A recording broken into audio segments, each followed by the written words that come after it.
to go your separate ways. And there's no problems. It's still all love. If you bump into her at Kroger or Publix or just out and about, hey, how you doing? Good to see you. You know what I'm saying? Hey, yeah, you looking good. You taking good care of yourself. I said, yeah, I'm glad to see you. It's all love. It ain't no issues. Ain't no beef. You ain't talking to your partner telling him how terrible she is of a person and how she dogged you out and how you did everything for her. She ain't appreciate it. She ain't telling her homegirls what a dog you is, and you ain't no good, and you ain't nobody dogging nobody out. You just grew apart, and you both mutually decided to part ways. I think we all have, instead of like you young cats, if you're still a teenager in your early 20s, you might not have experienced that yet, but you will. But I think it's fair to say that we've all had at least one relationship like that. Hey, it ain't no beef, ain't nothing but love for you. You know what I'm saying? Ain't got no problem with you, but it's time for us to spread our wings and fly away.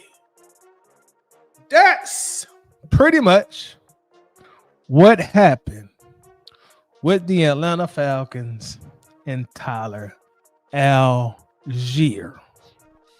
Both sides knew. Once free agency started, I'm going to go this way.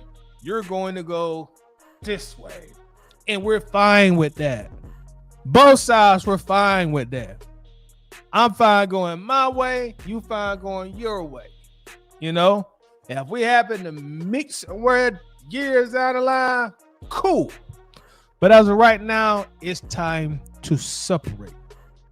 So, when it was announced, Tyler, and also congratulations to Tyler Allgeier, first and foremost, signing with Arizona Cardinals. 2 years, $12.25 million on a 2-year deal. So congratulations to him on that. Getting him a nice size contract. When the news was released that Tyler Allgeier would be leaving the Falcons and would be signing with Arizona Cardinals, there was a lot of talk about that. The immediate aftermath of the news, a lot of people was very vocal about it. Rightfully so. Tyler was a very significant contributor to this team. He definitely was a fan favorite, so there was a lot of matriculation going on. There was a lot of talk before free agency started. There was a lot of fans that thought that Tyler Allgeier would stay here. A lot of people thought he would stay. They assumed that him and Allgeier and Allgeier's reps in the Falcons would find some way to come to a common ground, and he would stay in Atlanta. Me personally, I knew that was not going to be the case. And going into free agency, both sides knew that was not going to be the case. Trust and believe. Just like the example I just gave you about, you and your little mama. Y'all both knew it was time. It was up. Same thing with Atlanta and Tyler Allgeier. Both sides knew going into free agency, this is it. This is the end. We're going in separate ways, and we good with that. It's all love. Tyler Allgeier getting about $6 million per year. From some of the things that I have read online, like in Falcons groups, and even like on Reddit, some of the Reddit boards, I seen it even in Twitter also. I forgot about Twitter. I seen a lot of people say, "Oh man, like $6 million, like are the Falcons crazy? Why didn't we match that? Like, man, why did we give him $7 million? I seen some people say 2 years, $12 million. That's all? Like, we didn't pay him? Like, what did Atlanta thinking?" I'm here to tell you this. Atlanta was never gonna pay that kind of money for Tyler Allgeier. And Tyler Allgeier was never gonna take a significant amount less to stay in Atlanta. Again, both sides had reached their apex with one another, and it was just time to go their separate ways based on circumstances. Atlanta was never finna pay Tyler Allgeier $6 million a year. They was never gonna pay him $7 million a year. Atlanta wasn't even gonna pay him no more. Atlanta probably for Tyler Allgeier, they probably gonna top out at about $3 million or so, around $3 million. That's just what it was. They was never finna pay Tyler Allgeier no big money, and also the Falcons, they know, Ben, we fans know that Tyler was gonna get way more than that on the free market. So both sides knew at the end of the regular season this past year, like, hey, this is it. Good luck to you. But the reason Atlanta was not going to pay him that money because of Bijan. You're not Bijan. If Bijan don't get a new deal this offseason, it's very likely he could get a new deal this offseason. He may get a new deal during the regular season. Or at the very least, he's going to get his new deal at the end of the 2026 season, which would technically be the 2027 offseason. And once Bijan signs, he's going to be the highest paid running back in NFL history. All of this is going to be based. He's going to make more per year than what Saquon Barkley currently makes. And it's really going to be based on what Jahmyr Gibbs gets paid. I think Saquon's making, I should have looked it up. I think Saquon's making on average about 20.6 million per year. I think that's it. But anyway, his number is really insignificant. The Detroit Lions, there already been reports that Detroit plans on making Jahmyr Gibbs the highest paid running back in the NFL.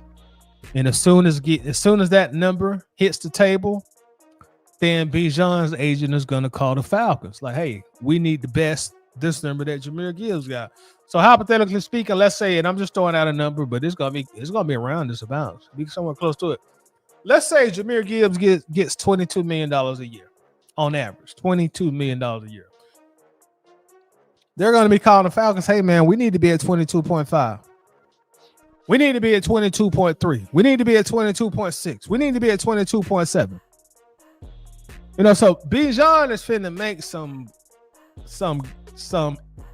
exquisite amount of money for a running back. Again, Bijan is going to be around 21, 22, 23, somewhere in the 20s. Rest assured. So with Bijan getting that kind of money, you can't pay as the Falcons. Technically, could the Falcons have paid both of them? Of course they could have. But realistically, logically, you can't give Bijan $23 million a year and then turn around and get Tyler Allgeier $7 million a year. That's just being foolish.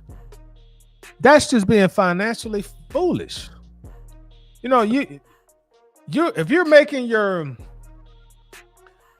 starting running back the highest paid running back in NFL history, you don't turn right around and then make the backup pretty much the high one, if not the highest paid backup, or one of the highest paid backups in the league. It makes no sense. The running back position is simply not that big of a priority when you double down and you're paying both running backs. It makes absolutely no sense. If this was James Pierce Jr. and Jalen Walker, that's a totally different story. Those are pass rushers. Pass rushers can affect the game. Pass rushers can significantly impact you winning or losing a Super Bowl. That's a pass rusher is a high priority position in today's NFL. Ladies and gentlemen, no matter how much we love Bijan, I'm here to tell you that a running back is not a high priority position in the NFL. The running back is the cherry on top. Therefore, you don't pay the backup after you don't pay the backup $6-7 million a year and then turn right around and you give Bijan $22-23 million a year. It makes absolutely no sense at all. And I'm here to tell you that. It makes no sense at all. And I know as fans, we loved us some Tyler Allgeier. He came in here as a rookie, fifth round draft pick at that. Fifth round draft pick, and he set the Falcons franchise rookie record. I think he only did it in 14, 15 games. He did not even start every game of the season and still set the record. So early we developed a unique affinity for Tyler Allgeier. Tyler Allgeier was our boy. But once they drafted Bijan, and after his rookie season, it was solidified. Once Tyler Allgeier's contract is up, he is gone.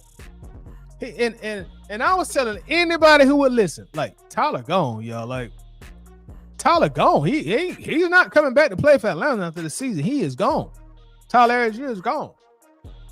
And Tyler had developed such a strong fan base, and rightfully so. Like, people was like, "No, man, you know, we're gonna keep Tyler. We're gonna find a way to make it happen." I'm like, I'm telling y'all, Tyler Allgeier is not coming back to Atlanta. They're not gonna pay 2 running backs, bro. I know the Falcons ain't the smartest front office in the world based on the things that they've done, but they're not that dumb. They're not gonna pay 2 running backs. It would be totally different if you only had to pay Bijan $8, $9, $10 million a year, and then you can give Tyler $4, $5, $6 million a year. That's a little bit different. But you're not finna pay Bijan 20 M's plus and then turn right around and get Tyler Allgeier $5, $6, $7, $8 million a year. You're not doing that. And not only that, that's on the Falcons side. Then you gotta look on Tyler Allgeier's side. Tyler Allgeier, even though he has not really publicly said this, he does not want to be Bijan Robinson's backup. It's just that simple. He ain't got to say it. I say it for him. Tyler Allgeier, if you ever watch this, I say it for you, big dog. Tyler Allgeier does not want to be Bijan Robinson's backup. It is nothing against Bijan. I'm sure they're very good friends. But he doesn't see himself as a backup running back. One thing about these NFL players, because I know as fans we get carried away a lot of time. We quit to call people trash, and I'm guilty of that too as fans. But if you're playing in the NFL, you are a competitive motherfucker. You're very competitive. You do not get that far as an athlete without being a big competitor, man. Without being driven by competition. So I say that to say Tyler wants to play. Tyler's not happy being Bijan's backup. He's not happy getting 8 carries a game, 9 carries a game, 10 carries a game. No, he wants to tote the rock. He wants to get the ball 16 times a game, 17 times a game, 18 times a game. He doesn't want it to be when he finds his rhythm. Second quarter get here, he done found his rhythm. He's starting to punish these defenders, and all of a sudden, he see number 7 jogging on the field, and hey, yeah, come on now. No, he's a competitor. He wants to play. So Tyler himself, it's not that he has something really against the organization, but he did not want to play for the Falcons again. He did not want to be in a situation where he's a backup running back. He's a competitor. He feels like within himself, he's just as good as Bijan. He feels like, well, if y'all give me the ball 23, 24, 25, 26 touches a game, yeah, I can give you 150, 160-yard games again, just like Bijan do. That's how he feels as a competitor. He feels like, man, if I touch the ball as much as Bijan did, shoot, I can get you 18, 19, 20, 20,000, 2,000 yards per season if I'm given the opportunity. So he wants to go somewhere where he can be paid really good money. Because like before, on a 5th round contract, Tyler Allgeier was making it, even though he made way more money than I do, obviously. But he was making buy mama a new car money. Now in his new contract, he making buy mama a new house money. You know what I mean? So he wanted to be in a situation where he's getting paid really, really well, and also he gets to start. He has the opportunity to be the lead dog in that running back room. He just don't want to be Bijan's backup. So again, that goes back to the story I said at the beginning. You both wake up one day and you realize, yeah, this is over. It's time for me to go my way. You go your way, but this relationship, as we know it, is over.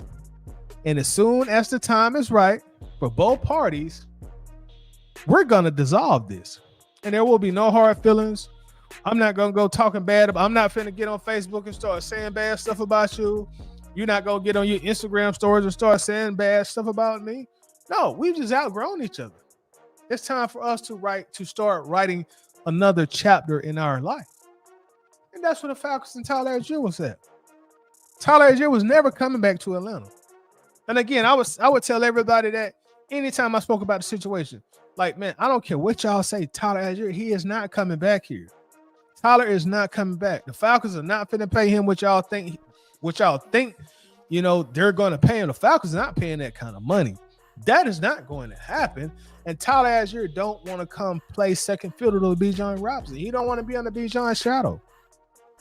He wants to continue to write his own script like he did the year before Bijan got here. I went back and I looked at a quote. And there were still a lot of people in the offseason that thought Tyler was going to come back. Again, I'm patting my own self on the back, but I knew that shit would happen. But Tyler, after our final regular season game, Tyler Allgeier kind of even gave people a indication that it was over. And I guess people glossed over this quote that he made. I'm going to read this quote from Tyler Allgeier. This is right after the final regular season game. They asked Tyler Allgeier whether he would be returning to the Falcons next season. That was pretty much the question.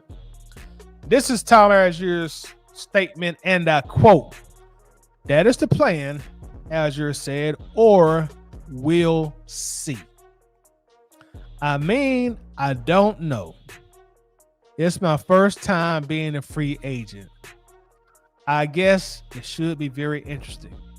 And this is the part where he lets you know that he is leaving. That the first two sentences, that's just political bullshit. He ain't trying to ruffle no feathers. But this sentence right here I'm about to read, this is him saying, "Okay, yeah, I'm leaving. I'm leaving." If you can read between the lines, you'll understand it. Allgeier says, I always had my eyes on being the starter. Let me repeat that. I always had my eyes on being the starter, but we had Bijan come in. That statement right there lets you know Tyler is not finna re-sign with Atlanta. It's not happening. He wants to play football. He's not satisfied with just 8 carries a game. He's not satisfied being just second fiddle to Bijan. Let me repeat that quote to you one more time. This is Tyler Allgeier.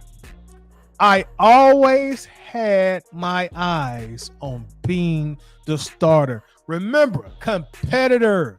All these NFL players are competitors. No matter how trash we say they are, they're all competitors. I always had my eyes on being a starter, but we had Bijan come in. He's letting you know right there, he's not happy. Maybe I'm being too dramatic. Maybe I need to clean it up. I'm not gonna say he's letting us know that he's not happy, but he's not satisfied in his role. That's a better way to say it. He's not satisfied in his role. That is a better way to say it. I got my dog MVM1978 in the building. What's going on with you, big dog? Said, what's good, Todd? In my opinion, he will be to Arizona what Michael Turner was to us when he came to the Chargers. I think you're right. Also, MVM. It's funny how life comes full circle. This is our Michael Turner karma. And it's so funny and ironic you say that, because not only do I agree with you, I see that playing out the same way, but stylistically, all 4 running backs are pretty much the same exact mold. When you watch Bijan Robinson play, you see a lot of LaDainian Tomlinson in him stylistically, how he runs, how he catches.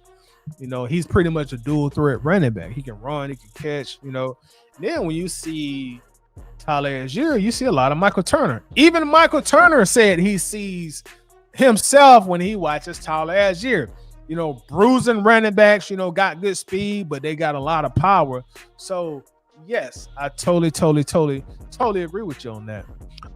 Travis in the building. What's going on with you, Travis? Says Bijan should not have been drafted in the first place. Jalen Carter should have been the pick. Tyler was literally coming off 1,000-yard rookie season. I absolutely agree with you on that, Travis. I do. I absolutely agree. And let me say this about that situation.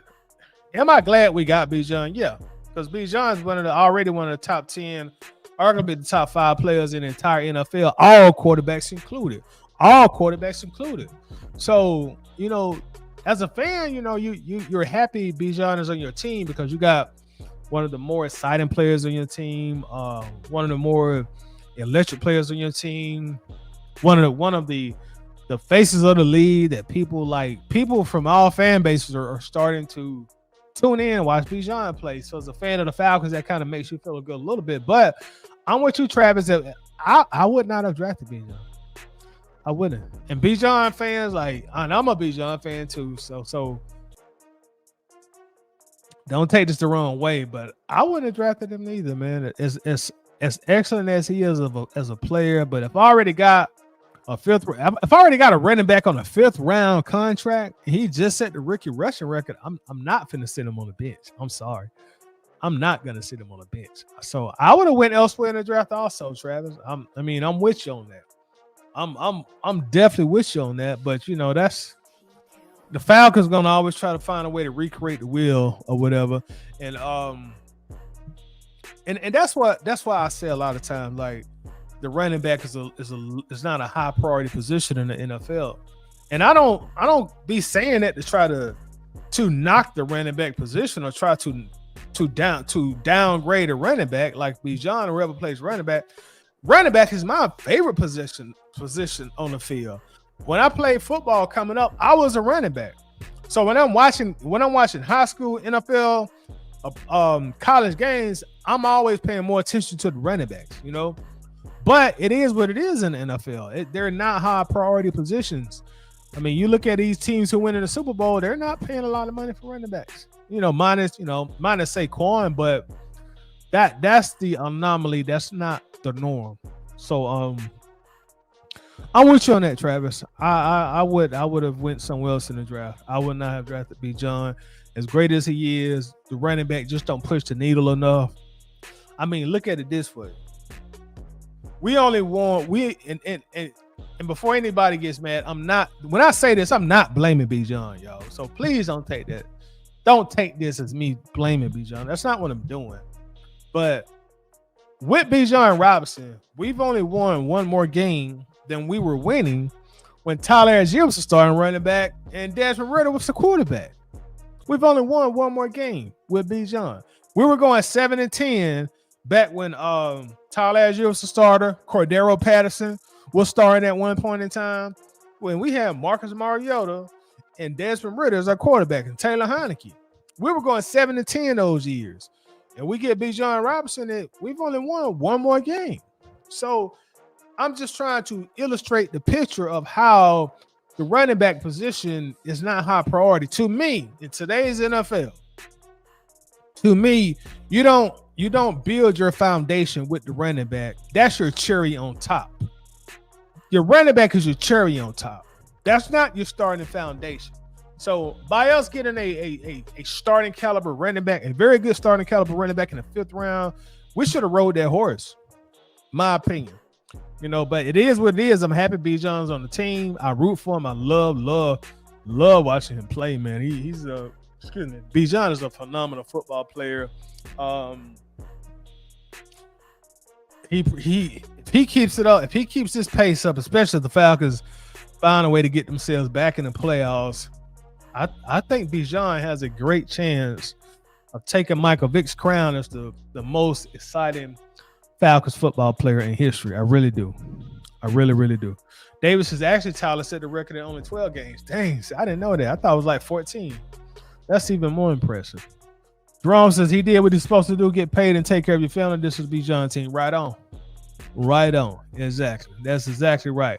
Got my dog Jeremy in the middle. What's going on with you, Jeremy? So Tyler, what's happening, my brother? What I missed? Oh man, we just rapping about Tyler Allgeier and how he was never gonna re-sign with Atlanta, and how Atlanta really wasn't gonna offer him the kind of contract to keep him. How both sides just decided it was time to go their separate ways. You know, there was never no realistic situation where Tyler was gonna stay with Atlanta. It was just time to go. And it's kind of like Jerome said, you know, this is Bijan's team. You know, they were just not finna pay 2 running backs. And Tyler Allgeier got to the point where like he just didn't want to continue to be in nobody's shadow. He wanted to be his own trailblazer, you know. STG 43 says paying the running back all that money won't win us nothing. Yeah, man, it doesn't, bro. It don't.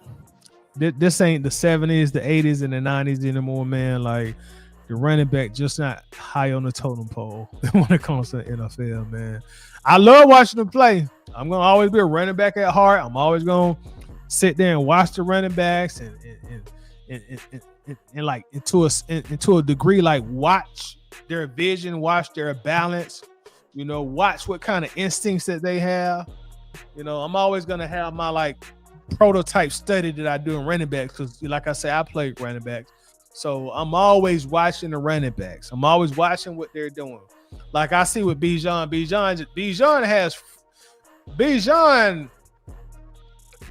This gonna sound funny, but it's not like Bijan is a freak athlete. He don't have blazing speed. You know, he got all right speed, but Bijan has like these instincts. He has unbelievable instincts, balance, vision, and he is so underrated when it comes to power. Bijan is strong as fuck. He is very, very powerful. I see him finishing off runs, delivering a punch very often. And his cut game, you know, he can just plant and go. You know, plant and go. It's crazy how quick he can plant. And I know a lot of people compare him to Barry Sanders, but they have a similar style, but their juke style is nothing alike, in my opinion. Even though both of them are good jukers, their juke style isn't similar. Barry was more of a jitterbug, you know. Barry would sit there and rock you to sleep with 3 or 4 different jukes before he made his final commitment and started running, if he had to. You know, Barry didn't mind just sitting there just toying with you. Whereas Bijan is going 1 or 2 cut you at most, and he gonna get going. If you didn't fail for that fake on the first, or on the second, he gonna run through you. You know, he won't sit there all day with you like Barry would. Barry would put you on the Summer Jam screen and literally embarrass you. Not saying that Bijan won't do it neither, but Barry would just sit in the middle of that field and he would just sit there and toy with you. You know, Bijan, like I said, he gonna give you that one move, that second move. If he ain't fake you out by that second move, he gonna run through you at that point in time. That's where his power comes in at. That's where his power comes in at. And also I think Barry was stronger. I think Barry was stronger on the lower body, like legs and thighs. I think Barry was stronger on lower body. I feel like I know Bijan has more upper body strength than Barry has. But you know, it's a good thing that you sit there and you talk about your running back in the same sentence as Barry Sanders. That really lets you know how great he is. But yeah, Tyler, he was all right. Tyler wouldn't stay in here, man. That is what it was. He wasn't gonna stay here. Tyler wasn't staying here, and Tyler shouldn't stay here. You know, you can't pay Bijan the kind of money that it would have took to keep him, and also pay Tyler. You just can't pay both of them, man. You can't do it. It would not have made much sense at all. Let's see what we got here. STG said nobody respecting him. He's a good player, but he won't get us there. I think you're talking to somebody in the comments. My bad. Georgia, Texas boy speaks in the house. What's going on, Georgia, Texas boy? Y'all make sure to check out Georgia, Texas boy here on YouTube. Also, we got a YouTube channel. He be kicking a lot of game on there. So if you're not subscribed to this channel, make sure to show him some love and subscribe up to the channel. He said, what's happening, Atlanta Bird game? Tied in the Falcons family. The new era is here. Yes, we are here. Now we just after the draft, it's just gonna kind of get boring because ain't a lot gonna be going on. But we go through that every summer, every spring, so we'll manage. We will definitely manage. Jeremy says, "Oh yeah, that was obvious. We was never putting 26 million per. Yeah, we weren't gonna pay that much. You're already gonna have to break down and pay Bijan what you got to pay him. That's already gonna be tough enough. But you can't pay Bijan and you can't pay Tyler. And honestly, Tyler, like I say, Tyler ain't gonna really say it, but I'll be his spokesperson. Tyler did not want to continue playing behind Bijan Robinson. That's just the truth of the matter. Tyler Allgeier did not want to continue playing behind Bijan Robinson. I'm sure that's his boy, that's his dog, but he want to play football. The last 2 years, Tyler Allgeier is only averaging 8 rushing attempts a game. That's it. And I know some people say, "Well, Ty did it." That's, like I always say, people love to blame Zach Robinson for anything, But they'll say, "Hey, Ty, well, that's so Zach Robinson, man. He don't get Tyler the ball enough. He always getting the ball to Bijan. That's on your offensive coordinator, Tyler, that you ought to be trying to take up for. If you stop taking up for Zach Robinson, you start calling him out on this shit, then you would admit that Tyler Allgeier didn't get the ball enough." And to that, I will say this. If I'm Zach Robinson, I'm going to try to get Bijan the ball every time I can too. Why not? You got one of the best offensive weapons in the NFL. And if we eliminate quarterbacks, you got a top 3 offensive weapon in the NFL, and he's young. Why the hell not are you going to give him the ball every opportunity you get? You got a super elite runner of the football, and you got an elite receiver coming out the backfield, catching the ball. Why the hell not you give him the ball every opportunity you get? I like to say, I like to reference this anytime it makes sense to me. But back in 2015, when Julio was catching anything you threw up to him, they asked Kyle Shanahan something similar. He said, Kyle Shanahan told him, "Hey, Kyle, like, why do you the offense run through Julio so much?" Y'all know how the reporters get. "Hey, Kyle, why does the offense run through Julio so much?" Kyle said, "Hey, man, if it was up to me, I would throw the ball to Julio every single damn pass play. Cause he that damn good. I would give him the ball every single play if I could." But that's the same with Bijan. Like, people gotta understand, an offensive coordinator's main responsibilities or main priorities are not preserving Bijan Robinson for the next 8 or 9 years, because they know they're not going to be here that long. They're going to take this 1 to maybe 4 year window. It's really closer to 1 to 3 year window they have as the offensive coordinator of this team. And they're going to put the best offensive players on the team in position to succeed and touch the ball as much as possible. That's how our offensive coordinators work. They're not sitting up, they're not like the vice president of football or the chief executive officer of the Falcons. They're not looking at how Bijan Robinson is going to look in the year 2031. That's not their job. It's not their responsibility to care about that stuff in that far. What can you do while you're here for these 2 years to make this offense the best offense that it can possibly be in the NFL? So that's how offensive coordinators be looking at it. That's how they look at it. Eddie Johnson in the building. What's happening with you, Eddie? Appreciate you coming in. G43 says a lot of Falcons fans are enamored with shiny toys, but you gotta know. So, hey, I'm right there with you, bro. I'm right there with you, bro. I am right there with you. Right there with you. Jeremy says, "Mark my words, Bijan will join the 2K club this year." He was in the 2K club last year for all-purpose yards. I would rather him get there for all-purpose yards. I don't necessarily want to see him get there for rushing yards. Because then I'm gonna be acting like the rest of the fans. Like, hey man, y'all giving him the ball too much. If you get there in rushing yards, man, that means you got a shitload of rushing attempts. T Terry in the building says, "What's up, Tyler? What's happening, T Terry? What's popping, man?" But yeah, it's hard to have these. It's hard to have these conversations about Bijan, man, because there's always going to be somebody in the bunch. There's always going to be somebody watching the chat or listen to you talk where they're going to feel like you disrespect Bijan. And that's not the case. Bijan is one of my favorite players on the team. Honestly, Bijan, Chris Lisham, Bijan Robinson. You know, I would probably say they're my two favorite players on the Falcons right now. But that don't mean I'm not gonna tell the truth. You know what I mean? Tell the truth.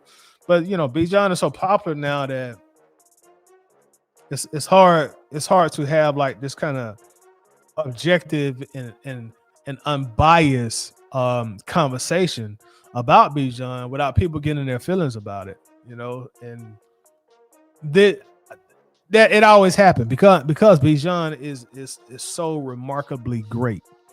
He's so remarkably great, and he's such a great player that people don't understand that this kind of talk isn't against Bijan. It's just like how you view the team, like how I would build the team. You know, I've been defending Kyle Pitts all year long, and if I could do it over again, I wouldn't take a tight end at 4. I'm not drafting a tight end at 4 unless I already got a dog quarterback on the team. Now, if I already got Josh Allen, if I already got Patrick Mahomes, now you could probably comfortably say a Drake May. Unless you already got a dog quarterback, I'm not drafting no damn tight end at 4. Even then, I ain't drafting no tight end at 4. I'm not drafting Brock Bowers at 4.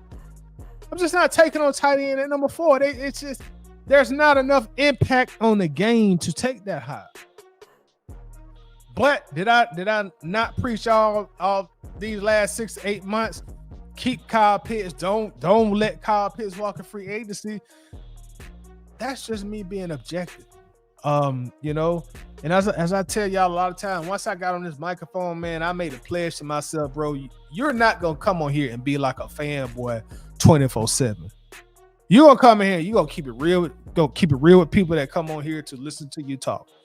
You know, if nothing else, when people leave from watching your show, they may say, you know what, I can't stand that big head motherfucker, but you know what, he at least keep it real. You know, he ain't gonna bullshit me. That don't mean I'm never gonna come on here and get in fanboy mode, especially once the season starts. You know, like yeah, I'm ready. Let's go. I always start every season off with a positive outlook, but during times like this, after we done came off another losing season, and we're in the off season, oh yeah, we about to talk football. We about to talk football. You know, I ain't finna just sit here and be fanboyed out and act like the Falcons make all the correct moves and Falcons don't never make no damn mistakes, or like everybody on the team are all pro. No. That's what you're looking for. This is definitely not the correct show. I'm gonna keep it 100 with you. You know what I mean? I'm not gonna play with you. I'm not gonna play with you. Falcons done lost 2 goddamn months for me to act like they get everything right when I know damn well they don't. Miss B in a bit. What's going on, Miss B? Long time no see, Miss B. Y'all make sure y'all check Miss B out also here on YouTube as well. She's back in business, so y'all make sure if you're not following her for some Falcons content, show her some love and make sure that you do subscribe to her channel as well. Also got my dog 3 Dirt in the building.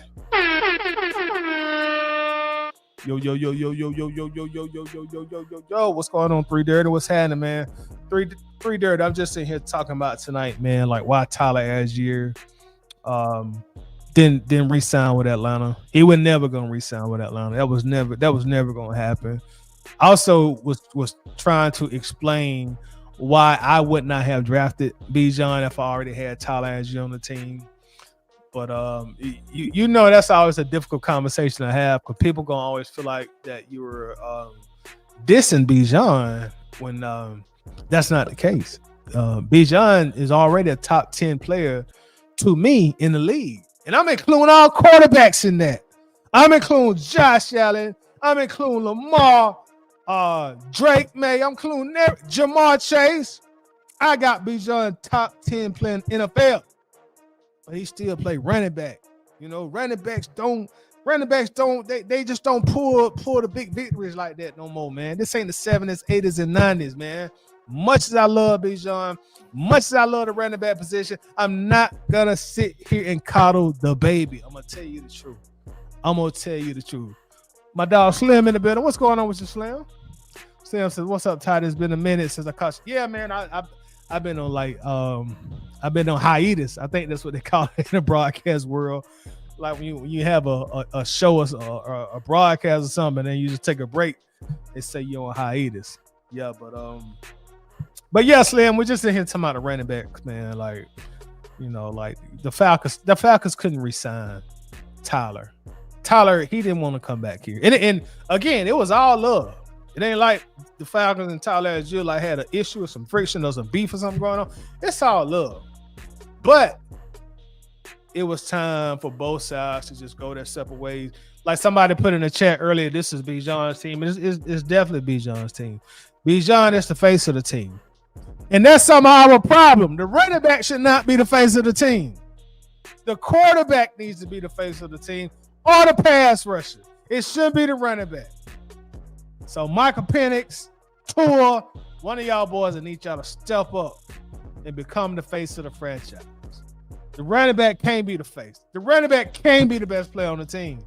As great as Bijan is, I need a quarterback to be even better. The quarterback. That's the engine. That's the engine. Once we get that quarterback position right, I promise y'all, we will start back winning. We'll start back getting the playoffs. We'll start back having 10 win seasons, 11 win seasons, 12 win seasons. Once we get the quarterback position right. Hey man, as I'm sure you've heard some other. I think I heard my boy Jack Spade said it like maybe a few nights ago. Like, hey man, now people starting to realize like, hey, how good you had it with Matt Ryan. How good you had it. Like a lot of the Matt Ryan haters, like they're starting to see now. Like, well, you know what? At least with Matt, I knew every single year I was gonna get me at least 26 touchdowns, no more than about 11 to 12 interceptions, and hey, we might not win a lot of playoff games, but at least we were going to the playoffs, in Matt Ryan's prime years. So hey, you starting to see life without a dependable, very, very good quarterback. In my opinion, was Matt Ryan an elite quarterback? No, he wasn't. He was the next step below that. He was very, very, very good in his prime years. He was good enough that he could continually keep the Falcons in the playoffs, keep us in some kind of contention, at least just keep us entertained and watching and feeling like we had a chance to win. Now just be like, damn, boy, if we ever gonna get back in the playoffs again? Can we ever get another quarterback again? Sam says, man, you're really preaching now. People find it crazy that the mainstream media can praise Bijan Robinson and then in the same breath project the Falcons to win 6.5 games. Boy, you just said something. Exactly, Slim. That just showed like the running back position is not high priority, man. Like you have teams winning the Super Bowl every year and they paying their running back $1.4 million a year and they win the Super Bowl. And then they'll let the running back go sign with somebody else. We just saw it this year. But that's what it is, man. Like, and I love the running back position, but that's not what's winning Super Bowls. Like, no, you need a dog-ass quarterback. You need your dog-ass defense. You need you some pass rushers. That's what's winning Super Bowls, man. So hopefully Tua can come here and have a Sam Darnold type resurrection of his career, or hopefully Michael Penix can overcome the injuries. I'm sure I'm gonna be talking a lot about Penix in the offseason because, like I say, man, like you're here to be a fanboy, so I'm gonna start telling y'all the truth about or at least my truth. Let me say that, my truth. About Penix and how I view the team going into the 2026 season. But that we'll deal with that as that time comes. But that's just me just telling y'all why Tyler Allgeier is no longer on this team and why he will. And there was never any plans for him to be on this team. The Falcons knew he was going to leave. Tyler Allgeier knew he was going to leave. It was just only a matter of time. And I do want to say I do thank Tyler Allgeier for being an ultimate teammate, because for him to lose his job after setting a franchise rookie record he could have been a jerk. He could have been making waves in the media, and he never went that route. He was the ultimate professional, ultimate teammate. So I appreciate that, and I salute him for that. I wish him nothing but the very, very best. I'm still gonna be rooting for him playing in Arizona. Even when they play the Falcons, I'm gonna root for him to do good against us, but I'm gonna root for us to win the game. I repeat that. I'm going to root for him to do good against us, but I'm going to root for us to win the game. That's just how much, love and respect that I have for him as a football player. So nothing but the best to Tyler Allgeier. Once again, congratulations on that new contract. Also, shout out to Tyler Allgeier's Uncle Louis. Always showed us a bunch of love. Show really all Falcons fans a bunch of love. If you was on Twitter, you definitely communicated. You came across Tyler Allgeier's uncle. Great person, man. We definitely develop a fan, a family-like atmosphere with him as Falcons fans. But with that said, y'all, I'm gonna let y'all enjoy the rest of y'all night. Just want to come here and talk about that. I'll be popping up again real soon. I'll see y'all next time I see y'all. Peace.